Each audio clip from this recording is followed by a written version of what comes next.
Just kerosene lamp and you hatch your eggs. We light it. This is a long time waiting. I know you guys, you have been waiting for my mini hatchery tour.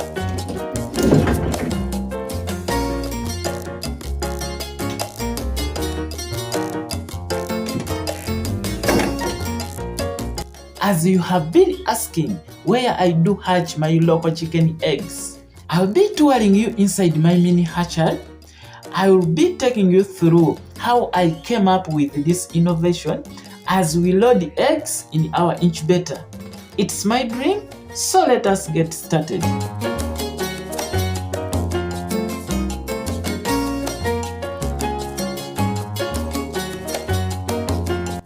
Brighter days with always blessings. Welcome back to Mzee Chicks YouTube channel. Mzee Chicks is my name. Local chicken educator. Call me world best chicken dad.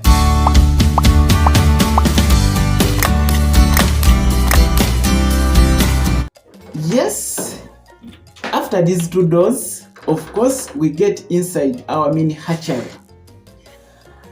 Yeah. This is a wooden cabin, and this wooden cabin is our homemade incubator. Right here is our cooler where we keep our vaccines. Right there are our kerosene lamps that helps to run the incubator. An empty jerry can for carrying kerosene. Right here our disinfectant, egg trays. I think it's a well organized and clean place. Guys, as I have been advising you to start with a few birds, others have already started with a few local chickens, and right now they have already accumulated in number. Others have just started, and I'm very happy this week. One of my farmers who have just started recently sent me a video showing me her progress. Of course, she was showing me how she has set up her synchronized hatching. Guys, when I see such things, I feel happy, and I hope my campaign is moving. On that very note, at first, of course, I do encourage that let us use these very hens to sit on their eggs.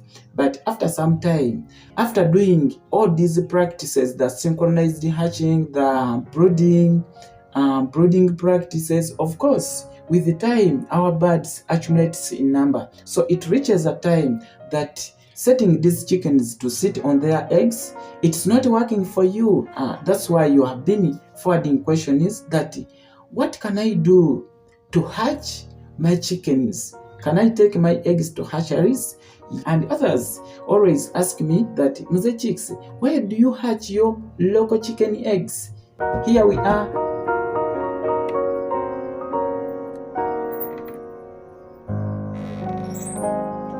If you have been following me for some time, I tried to show you how I came up with this incubator. Others, you have been also asking me to take you through how I came up with this homemade incubator. Guys, the day is today, and it's my dream, so let us get started. I came up with this innovation. First of all, I just wanted to come up with something which is cheap and which is manageable by that very first farmer. That's why I came up with this homemade incubator.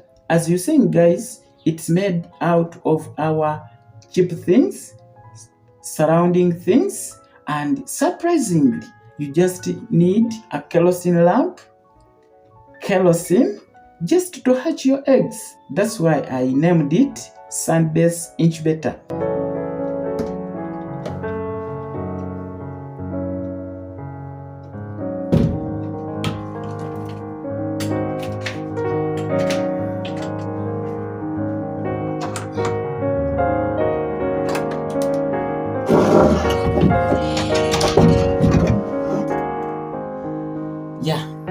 Here we are. I don't know. Light is our problem.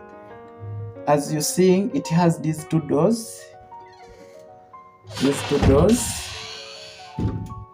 It open like that.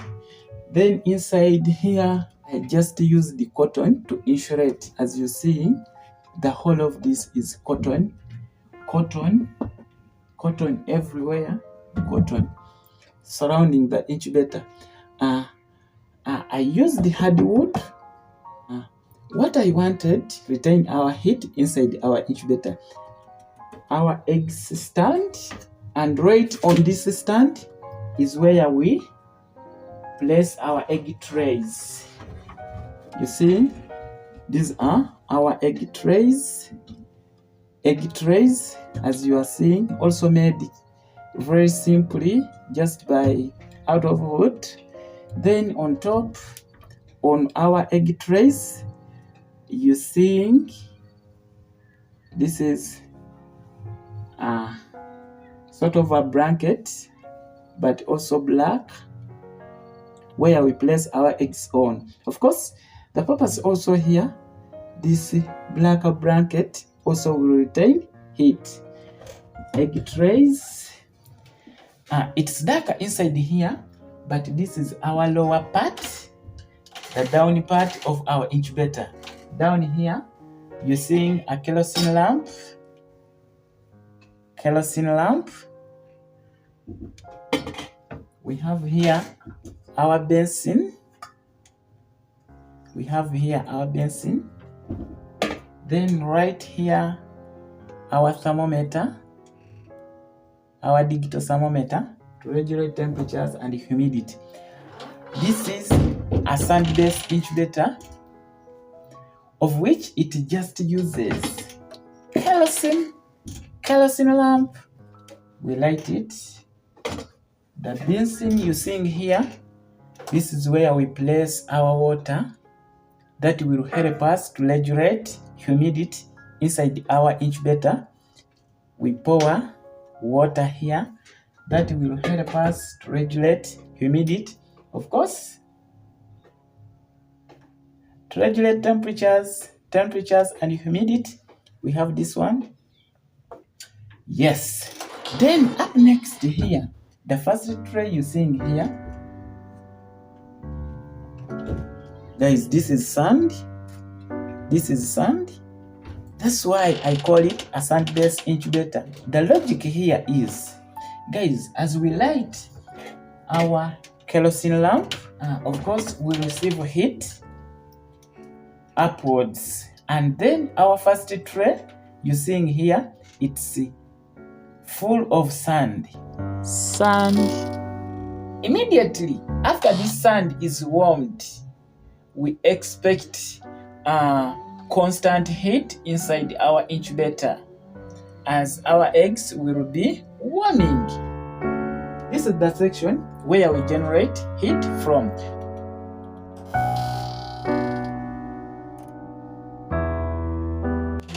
Yeah, that's the setup.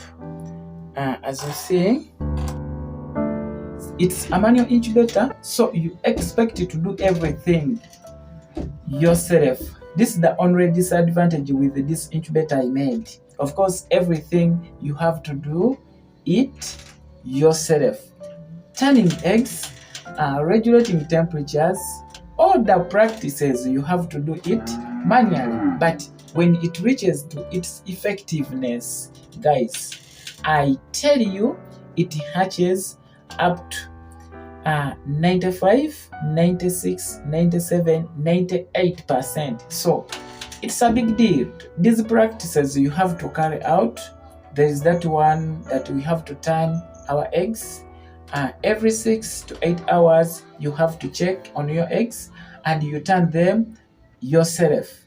Then another one, just to regulate temperatures inside our incubator. As you know very well, 36.5, the lowest hatching temperature.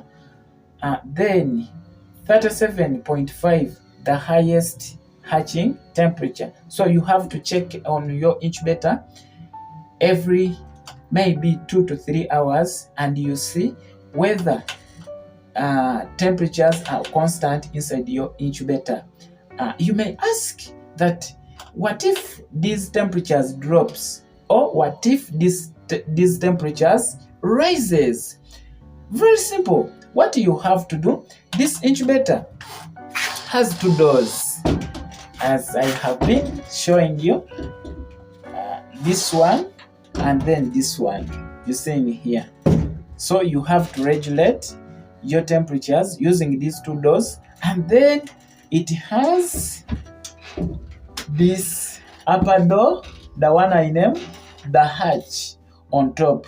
So you release extra temperatures inside the incubator by maybe opening this hatch. If it is still exceeding, you have to open these two doors for a few minutes. Then that extra heat inside will be released out. Of course, inside we have our thermometers, as I have been showing you. These thermometers, we place them on top of the eggs. So let's see. Some of the practices requires yourself to control this incubator. Nothing much. So to those who have been requesting to take you through where I hatch my eggs from, this is the thing, and that's the way I came up with it. This innovation you're seeing here. So it's very simple, very effective, and caters to that first farmer, or to that person who wants just to start, and maybe you will reach a time. It's 300 eggs capacity, but I can make even up to 1,200 to 1,500 eggs. So this is the smaller one. Here is the thing. This is my incubator, and this is my innovation. I have to load eggs inside here. Let us end here for today. Mzee Chicks, sign out.